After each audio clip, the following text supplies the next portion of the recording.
अस्सलामुअलैकुम दोस्तों, क्या हाल चला। बात करेंगे जी ओमान में बच्चों के मसाजिद में दाखिले पर पाबंदी का इम्कान है। सभी बच्चों का नहीं, एक सर्टन एज तक। लेकिन उससे पहले ये अर्ज़ है आपसे कि सबको जो है मसाजिद में जाना चाहिए, 5 वक्त नमाज़ फ़र्ज़ी का एहतमाम करना चाहिए, बच्चों को भी लेके जाना चाहिए और उनको भी तालीम देनी चाहिए। ये नहीं कि ले जाएँ और वो वहाँ पर जो मर्ज़ी करें, उनको तालीम देनी है। आपको पता ही है कि बच्चे को तालीम फिर वो एक दफ़ा कहने से तो नहीं है, उनको बार बार जो है आपको ट्रेनिंग देनी है, यानी बहुत ज़्यादा हार्ड ट्रेनिंग देनी है ताकि वो उस माहौल को जो है समझ सकें और उसके मुताबिक वहाँ पे बिहेव करें। तो रिसेंटली ओमान में जो है बहुत सारे वाक़यात भी हुए, बहुत सारी वीडियोस भी सोशल मीडिया के ऊपर सर्कुलेट कर रही हैं। बहुत छोटे बच्चे जो हैं वो डेफिनेटली शरारतें, बच्चा जो है वो शरारत ना भी करे तो कुछ ना कुछ वो ऐसा कर देगा जो दूसरों को शरारत लगेगी।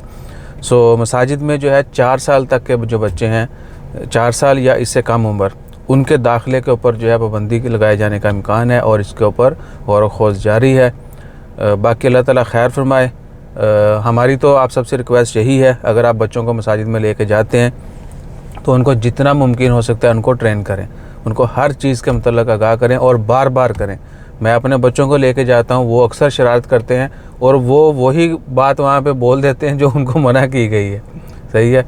तो लेकिन क्या है कि कंटिन्यूसली ट्रेनिंग जो है वो ज़रूरी है ताकि वो इस चीज़ को अच्छी तरीके से समझ जाएं।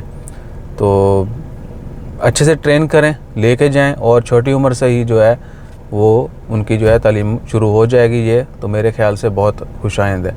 बाकी अल्लाह ताला खैर फरमाए, आने वाले वक्त सब के लिए अच्छा हो और अल्लाह ताला हम सब को 5 वक्त नमाज़ फ़र्ज़ी का एहतमाम करने की तौफ़ीक दे, एक दूसरे की इज़्ज़त करने की तौफ़ीक दे। जज़ाकल्लाह। अल्लाह हाफ़िज़।